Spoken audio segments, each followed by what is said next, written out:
Saya tidak harus izin sama beliau. SBY bukan bawahan Jokowi. Partai Demokrat bukan partai koalisinya Pak Jokowi. Kami saling hormat menghormati.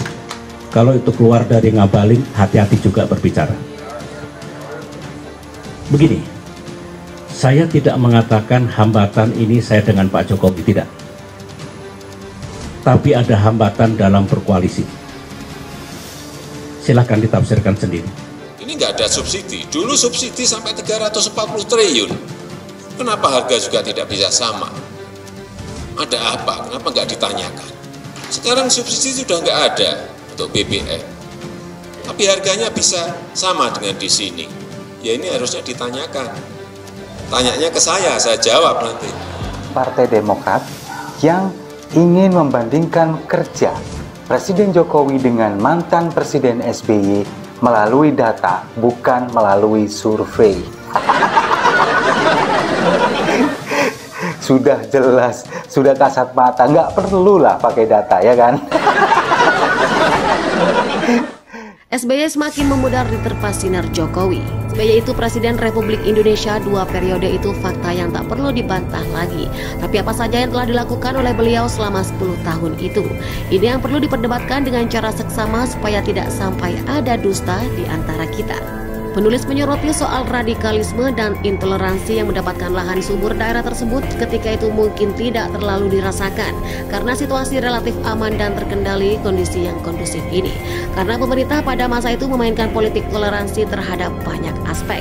Salah satu toleran terhadap kelompok atau pihak-pihak yang menyuburkan paham radikalisme dan sikap intoleransi tersebut selama 10 tahun. Dibiarkan berkembang biak, kelompok tersebut pasti merasa kuat dan percaya diri untuk secara pelan-pelan mulai menjalankan agenda dan sebenarnya menjadikan negeri ini khilafah. Di era Jokowi, kelompok ini mendapatkan kesempatan uji coba dalam kasus Ahok yang dituding menista agama Islam. Sukses mengumpulkan massa demo, sukses pula menurunkan Ahok dari kursi gubernur. Bahkan memvonis 2 tahun penjara. Bahaya mengintai NKRI karena bibit perusak ini dibiarkan tumbuh dan menggurita di masa SBY. Untunglah di era keduanya, Jokowi akhirnya punya kesempatan untuk mempreteli gerakan anti Pancasila ini secara perlahan.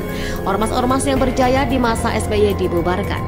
Pentolannya dipenjarakan, hal yang mustahil dilakukan SBY yang cenderung melankolis dan menyikapi segala sesuatu, keberanian dan ketegasan yang diperlihatkan oleh Jokowi dalam menumpas kelompok-kelompok yang berpotensi membawa bahasa dan negara keterpurukan.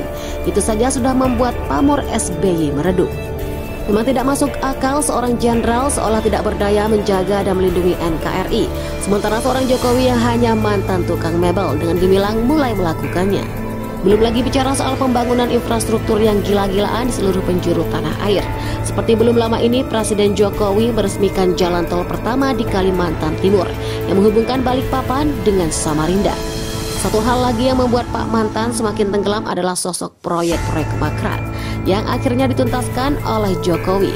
Berkaca dari sini, simpatisan SBY yang sedang berteduh dalam parpol pimpinan AHY mestinya berterima kasih pada Jokowi, namun yang kerap terjadi akhir-akhir ini justru nyinyiran yang tidak berdasar.